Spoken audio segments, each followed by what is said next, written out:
Tunog lata or rattling can. That's how the House Prosecution Panel describes the defense pre-trial brief in the impeachment case against Vice President Sara Duterte. And to discuss this further, we have our Lanao del Sur 1st District Representative Zia Alonto Adyong, one of the spokespersons of the House Prosecution Panel. Magandang gabi po. Congressman, salamat po sa oras po ninyo. Sir, okay, sinabi success po ang pre-trial conference pero according to your accounts, may tension daw na nangyari pero ano po sa tingin ninyo in general ang naging ganap? Well, yes, good evening po, Lord, and good evening to your viewers. Magandang gabi po at maraming salamat. Yes. Well, first and foremost, I'd like to say that, at least nga gumugulong na po itong issue ng impeachment. This is a positive development kasi nag-start na nga po yung pre-trial conference. Although I anticipate that there will be motions, no? Even the defense, I anticipate the defense would be would be part of the strategy would be erasing motions, no, on technicalities. So ina-anticipate na namin 'yon.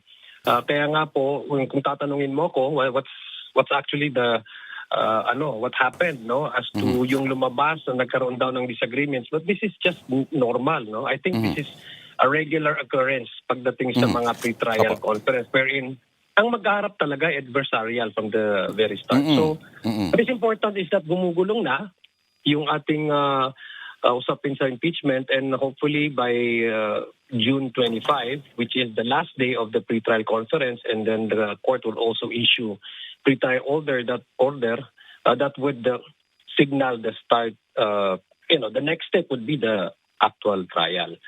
So, we are glad na bumulong na yung sinasabi po nating accountability mechanism na ating saligang batas.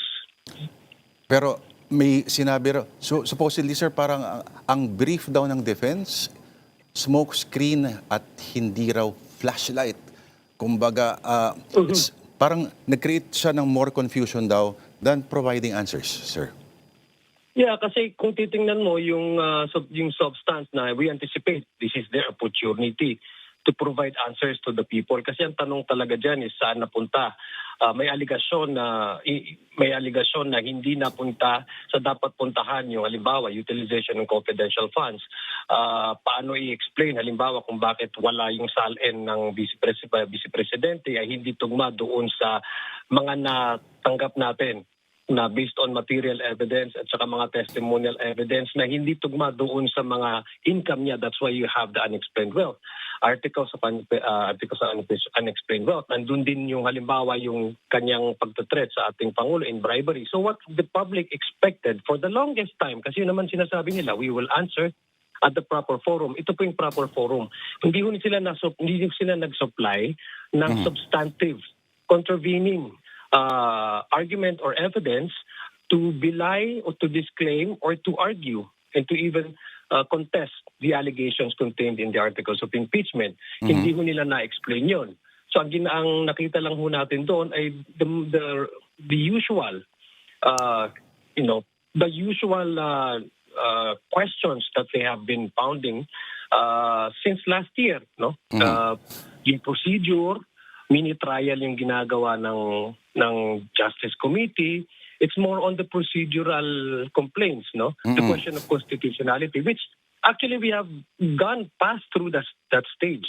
So kung babalikan po natin yung sinasabi nila that they are ready to face the trial, that they are ready to answer at the proper forum. We were surprised to a point of being frustrated kasi wala naman din silang sinupply na sagot, substantive answers in their pre-trial brief. So, kaya masasabi ho natin, talagang walang laman, no?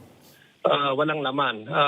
We expect, ang taong bayan ay nag-expect na sana na bigyan nila ng kasagutan itong mga allegation na ito. This is the perfect opportunity for the defense to really to really provide answers to these questions and to allow, and also to provide the court a balancing measure for them to be able also to see na baka talaga meron talagang rason din na kaya ganito ang paggastos sa confidential funds.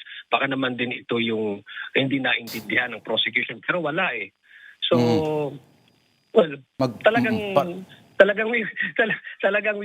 our expectation actually was not met. And so far, yung answer na ibibigay dapat nila sa pre-trial brief nila.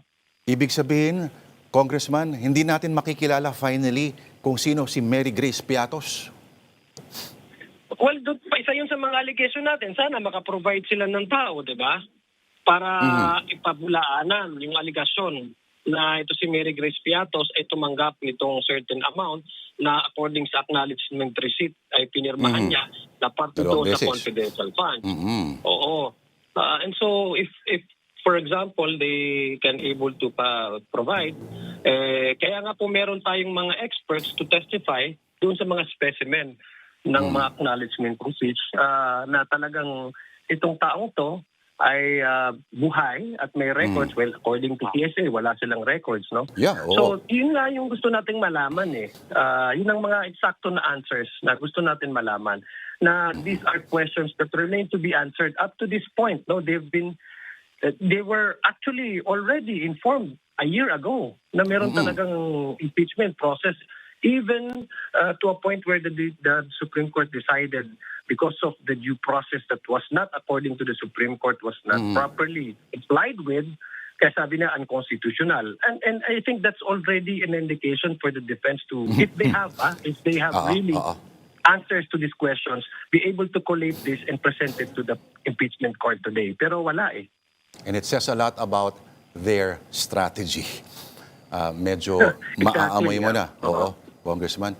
Alright, so maraming salamat po sa oras ninyo. And siguro in the next few days, hindi pa tapos ito, magpapasalamat po kami in advance sa oras po na ibibigay ninyo sa amin. Congressman, maraming salamat po, sir. I will make myself available po sa iyo, Sir Lord. Just maraming send that salamat. invitation. Thank you, sir. Maraming salamat po, mabuhay po ko. Thank you very much. Mabuhay.